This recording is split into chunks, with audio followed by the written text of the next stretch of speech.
तुझी बहीण वाचून घेते का तुझं जमडे? हा तिला म्हणते वाचन घेतलं घेत नाही. तुझी बहीण तिला वाचन घे म्हणतेस का? तुझे पप्पा नाही घेत का? पप्पा हा पप्पा एरबनच देत मी रात्री झोपते लवकर. पप्पा उशिरा येते तर आणि मम्मी असते मम्मी नाही घेत. घेते. मम्मीकडे बसून घ्यायचं, मम्मीकडून लिहून घ्यायचं. मम्मीला म्हणायचं तू सांग मी लिहिते. हा आणि वाचायला काय अडचण आहे तुला? तुझ्या आजीला वाचून दाखव ना झालीस होय जमले? आजी आली का? आजी आली हां मग तू तिला वाचून दाखवायचं आजीला. घरचा अभ्यास पूर्ण करायचा. बहिणीला काय झालं म्हटली? हां घेत नाही. तिला म्हण ना वाचन घे जा माझं, मला थोडंसं जमणं झालंय म्हणायचं. वाचता वाचता अडखळायले मी.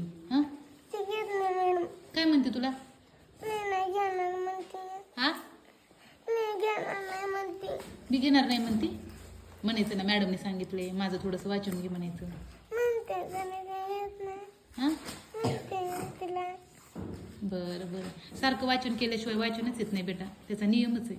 आपण ना घरी गेलोत ना तर वाचन केलंच पाहिजे. करशील ना?